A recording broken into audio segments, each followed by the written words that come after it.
Hey, welcome to another edition of Kyle Meredith with the interview series presented by WFPK at WFPK.org, Consequence of Sound and the Consequence Podcast Network. Thank you so much, as always, for checking out the series, making your way here, however you got here. I hope what you like, what you see and hear enough to hit that subscribe button. You know the drill, how these things work, because we put out 3 brand new interviews every single week. It's a great way to keep up with all of your favorite artists. And I know that includes Gracie Abrams, who is with me to talk about, I think, a few things, but a debut record with Minor and a brand new single. How are you, Gracie? I'm good. How are you? I'm doing great. It's a pleasure to talk to you. I've enjoyed your music so much, kind of getting to know what you're putting out there. We'll start even beyond the new record. Now I'll kind of go backwards a little bit because you've already got another single out with Brushfire, which is it's a pretty quick follow-up, but I guess there is some connection. Is that what I read? Yeah, I just felt like it's kind of, Brushfire falls into the subject matter, I guess, more of what Minor was. And I am kind of being intentional right now in terms of what I'm working on to not make the same record twice. And so I wanted Brushfire to kind of serve as a bookend for that time period in my life. Yeah. Was it written sort of in the same sessions or just close together? Just close together, just a bit after. I wrote it with Tobias Jesso Jr. and Blake Sotkin, who are both just like 2 of the greatest people I've ever met, and also incredibly talented and good at what they do. So it was just a fun day, but we all kind of decided, we're like, this kind of feels more like Minor world rather than the newer stuff. So I was really grateful that I got to put it out when I did. Yeah, Tobias is doing some really interesting stuff. I've kind of had my eye on him for the last couple of years.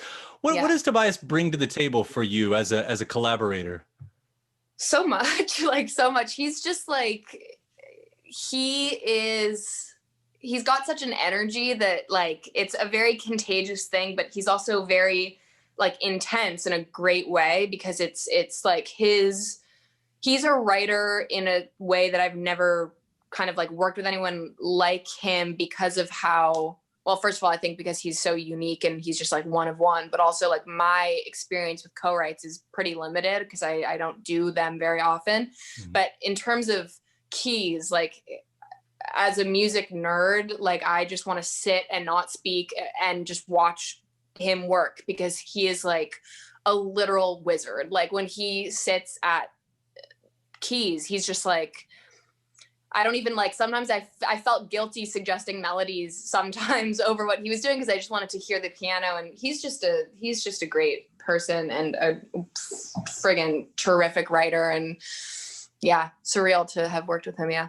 Yeah, it's interesting, when you talk about co-writing like that, especially since you really have dipped into both worlds now, obviously doing it on your own and with other people, to be writing about personal stuff. There's a lot of relationship happening with Minor, with Brushfire.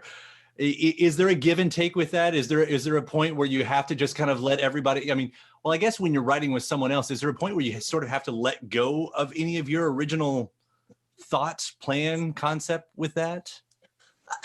Yes, in that I feel like being a good collaborator or teammate in any whether it's, because I did team sport growing up, it's you can have a goal, but it's you don't want to dominate a room ever. And I think what I love about the people that I've worked with so far is that we all just want to make the best song that we can possibly make, and getting to know each other in the process is a really beautiful thing. And it's such a weird activity to meet someone and then write about your personal lives, because it's so much more intimate than at least I get with most people on a daily basis. And it's really in scheduling a session like that anyway, you're kind of, to a degree, at least in my mind, I am putting a day on the calendar to open up about all my shit. So it's great. It's definitely super therapeutic. It's why I've always written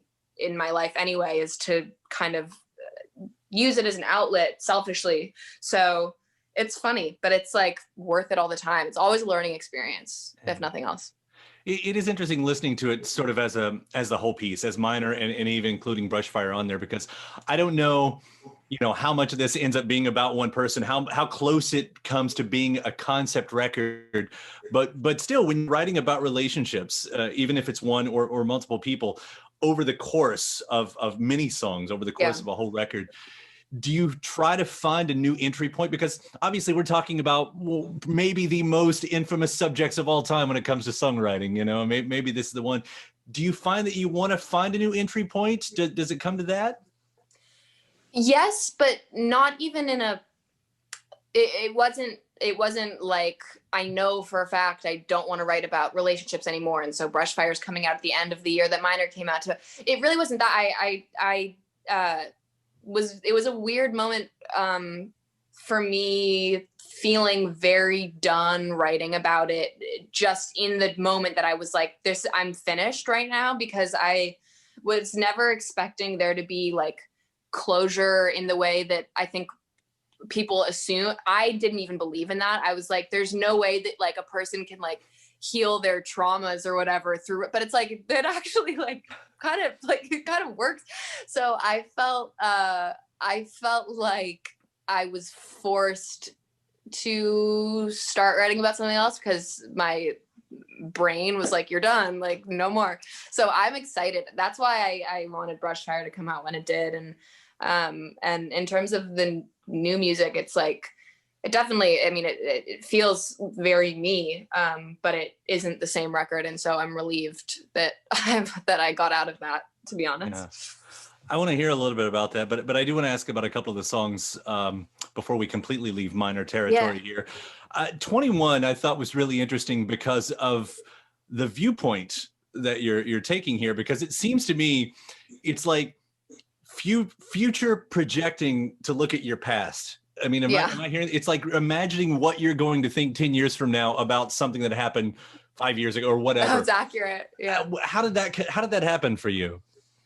So that song, there are lots of lyrics that were pulled directly from my journal, but that song was the first session that I ever had with Joel Little, and Sarah Aarons was in the room as well. She's one of my closest friends now, and just like, obviously she's as talented as we all know she is, but it was the three of us, and Joel has a couple years on Sarah and I. Sarah has a couple years on me, but we were kind of talking about this relationship and whatever, and I don't really ever get to, it's rare that I'm in rooms collaborating with people that are older than me by a bit, because it's just by circumstance. Like, I work pretty predominantly with Blake Slatkin, who's 2 years older than I am, but you know, it's all the same. And so talking to Joel, I was kind of like, I was intrigued by all of it because he is who he is, and I've been such a fan of his since Pure Heroin came out. And that was like kind of the age where I started like discovering music on my own and feeling really drawn to that kind of sound, and listening to his perspective and feedback and like advice on the relationship. I was like, this is kind of, I'm never gonna like feel, I don't know, I just don't open up to like older men about my like heart often. So we all kind of just wanted to take advantage of it, but it obviously it happened very naturally, which was so fun and like exciting and unexpected, kind of, because I was nervous going into it. But yeah, I mean, Sarah and Joel are like, they're the greatest. Yeah, it's just an interesting exercise in writing, I guess, because you have to imagine yourself in the future to a certain degree of what, you know, I don't know how many of us take that opportunity to kind of think about that. Yeah, it's weird. It's definitely like, it's to like being, I don't know if it's self-awareness or if it's anxiety or what, but it can be tiring to like live in that headspace for sure. But at least we got a song out of it. So absolutely, and a great song. Friend is one that we've been playing around WFPK a lot. The melody, I love the melody so much in that one. I'm kind of asking the broad question here too about the kind of the creation of that one, because you know, it's one of those songs that's just as hummable as it is singable, and those are my favorite songs. You know, that's so nice. Thank you. Yeah, that song. I love that song. We started writing it from a different place. I was feeling like anger and frustration, which I don't normally write songs when I feel that way. It's like harder for me historically to like articulate that feeling, and with Friend I was able to write the song, and I'm glad that I did, because I think it's kind of more, it's less sad to me, and it's more kind of like an FU in a way. It's kind of just like looking back and feeling very over it, and it's like I appreciate that it has its moment on the record, because it made me feel like a slightly grittier person than I think I would have otherwise felt had it only been like songs about weeping. Like there are no tears in this one. We're just mad. Cathartic moments. That's what it is. Yeah. Cathartic moments. Yeah, fully. Yeah. You know, reading some of your other interviews, you self-described music nerd at the beginning of this. That's how you just said what you said about yourself. You know, hearing you talk about it, at least some of your influences, some of the artists that you were into in the past. I'm looking at the list here. You know, we're talking about the greats, Joni, Elvis Costello. You covered the Beatles recently. It's not obvious in your songwriting, and I find that that's really interesting too, because a lot of times with, you know, first albums or whatever, you can kind of look through and be like, oh yeah, no, I can hear probably what they were into or anything. Like that stuff doesn't show up obvious. Do you try to kind of keep that in the background? Is that conscious? No, I don't. It's kind of why I called the project Minor ultimately, because I wrote Minor when I was 17, and it was the first, I wrote the song just like straight through, without going back and like revising it. It was very weird. I just like was in kind of like this daze. And I wrote the song, and it was the first time where I had written something and then not immediately compared myself to artists that I love, which was like a pretty exhausting exercise in the past. Obviously, if you like are obsessed with the greats, as you so rightfully describe them, it's like to write anything and then feel like, okay, clearly I'm not that good. Like I didn't even think about considering any kind of comparison after I wrote Minor, because it was just what I like needed to say. It really was like a cathartic thing, and I remember that feeling so well. And so when I made the rest of the project, I didn't put a song on the project that made me feel different than that. Like I wanted it to all be music that just happened and wasn't forced and wasn't trying to be this or that. So no, I'm not trying to not sound like anyone, but I'm also definitely not trying to sound like anyone. I just am trying to write what feels honest. And so that's what Minor is. Yeah. Yeah. Well, that's the key moment of any artist finding their own voice. I know that's an important moment right there. I'll wrap up here, you know, because you brought up, so that's now in its own box, what you've done here, and you're moving on, you know, kind of just combing through what you're talking about online and everything. I am interested about your new direction, because there definitely, at least, you know, social media wise, there seems to be a much more worldly take on what you're talking about on there politically. Maybe is that what we can expect? Are you going to tackle that type of songwriting? I mean, not forced or intentionally, but like I think it's hard.